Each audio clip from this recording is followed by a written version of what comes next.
अस्सलाम वालेकुम। 9th class. बेटा हम सूरत अनफाल पढ़ रहे हैं। सूरत अनफाल का हिस्सा अव्वल अद्दरसुल अव्वल अलफ पार्ट। आज हम उसके क्वेश्चन आंसर करेंगे। पेज नंबर 8 पे हैं इसके क्वेश्चन। सूरतुल अनफाल अद्दरसुल अव्वल अलफ पार्ट, पेज नंबर 8। तो आइए हम आज इसके क्वेश्चन करते हैं। अत्तमारीन पेज नंबर 8 पे है। अत्तमारीन का मतलब है एक्सरसाइज। तो इसमें पहला क्वेश्चन है, इस सबक में मोमनों की क्या सिफात बयान की गई हैं? तो इसका आंसर देखें। इस सबक में मोमनों की मदरजा झैल सिफात बयान की गई हैं। नंबर 1, जब अल्लाह का जिक्र किया जाता है तो उनके दिल डर जाते हैं। यानी जब अल्लाह का नाम लिया जाता है तो वो अल्लाह से डर जाते हैं। किस वजह से? कि हमसे कोई नाफरमानी ना हो जाए। अल्लाह से उनका डर इस वजह से है कि कहीं हमसे कोई ऐसी बात ना हो जाए, कोई ऐसा काम ना हो जाए जिससे अल्लाह ताला हमसे नाराज हो।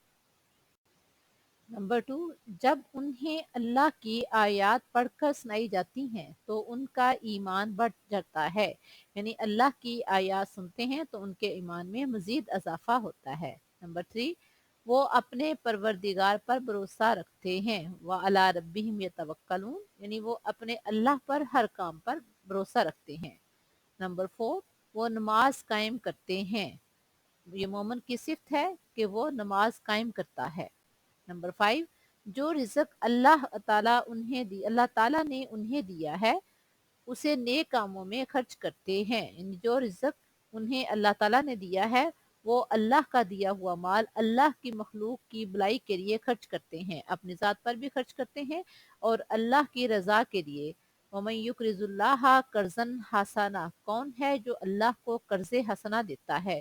तो वो कर्ज हसना देते हैं, यानी अल्लाह के रास्ते में अल्लाह के बंदों पर अपना माल खर्च करते हैं ताकि किसी को किसी किस्म की परेशानी का सामना ना करना पड़े। यह है हमारा फर्स्ट क्वेश्चन। हमारा सेकंड क्वेश्चन है, दो ग्रोहों से क्या मुराद है? दो ग्रोहों से मुराद अबू सफियान और अबू जहल के ग्रोह हैं। अल्लाह ताला ने जैसे कुरान पाक में फरमाया है, जब अल्लाह ने तुमसे वादा किया था कि दो जमातों में से एक तुम्हारी होगी। तो वो दो ग्रोह कौन से थे? एक अबू सफियान का ग्रोह और एक अबू जहल का ग्रोह। अबू सफियान का ग्रोह तजारती काफिला था, जबकि अबू जहल का ग्रोह जंगी काफिला था। वो मुसलमानों से जंग करने के लिए आ रहा था। ये हमारा सेकंड क्वेश्चन है। आपने बेटा ये दोनों क्वेश्चन याद भी करने हैं और आपने नोट भी कर लेने हैं। अस्सलाम वालेकुम व रहमतुल्लाह।